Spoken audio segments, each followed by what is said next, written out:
പത്തനംതിട്ടയിലേക്കാണ്. നന്നൂവക്കാട് van electric പോസ്റ്റിലേക്ക് ഇടിച്ചു കയറിയ അപകടം. 2 പേർക്ക് പരിക്കേറ്റു. മലയാറ്റൂർ പള്ളിയിൽ നിന്ന് മടങ്ങി വരികയായിരുന്നവരാണ് അപകടത്തിൽപ്പെട്ടത്. എ വി ജയശങ്കർ പത്തനംതിട്ടയിൽ നിന്ന് ചേരുകയാണ്. ജയശങ്കർ, അപകടത്തിൽപ്പെട്ടവരുടെ ആരോഗ്യനില നിലവിൽ എങ്ങനെയാണ്? അപകടമുണ്ടായത് എങ്ങനെ? അതായത് ഇന്ന് രാവിലെ 5 മണിയോടുകൂടിയാണ് ഇത്തരത്തിൽ പത്തനംതിട്ട നന്നുവക്കാട് വാൻ ഇലക്ട്രിക് പോസ്റ്റിൽ ഇടിച്ചു കയറി അപകടം നടന്നത്. ഈ മലയാറ്റൂർ ദർശനം കഴിഞ്ഞ് മടങ്ങി വരികയായിരുന്ന സംഘമാണ് ഇത്തരത്തിൽ അപകടത്തിൽപ്പെട്ടത്.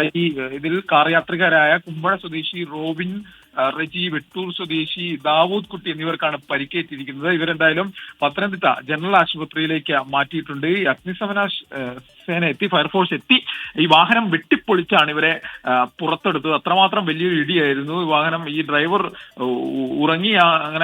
ഉറങ്ങി വാഹനം നേരെ പോസ്റ്റിൽ പോയി ഇടിച്ചു എന്നാണ് പ്രാഥമികമായി ഫയർഫോഴ്സും മറ്റും നൽകുന്ന വിവരം. ഈ ഡ്രൈവർ ഉറങ്ങിയതാണ് അപകട കാരണമെന്നാണ് പ്രാഥമികമായിട്ടുള്ള വിവരം. ഈ ഇലക്ട്രിക് പോസ്റ്റിലേക്ക് വലിയ വേഗതയിൽ വണ്ടി വന്നിടിക്കുകയായിരുന്നു. ആഘാതത്തിലാണ് വാഹനത്തിനുള്ളിൽ ഈ ഉണ്ടായിരുന്ന ആളുകൾ കുടുങ്ങിപ്പോകാനുള്ള ഒരു കാരണം ആയി ഫയർഫോഴ്സ് പറയുന്നു. എന്തായാലും ഫയർഫോഴ്സ് എത്തി ഇവരെ വാഹനം പൊളിച്ച് പുറത്തെത്തിച്ചു.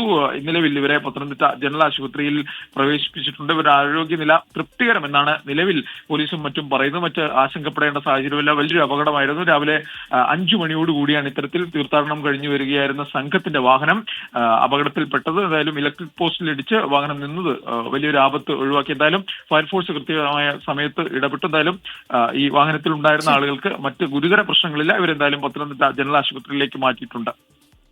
എ വി ജയശങ്കറാണ് വിവരങ്ങൾ നൽകിയത്.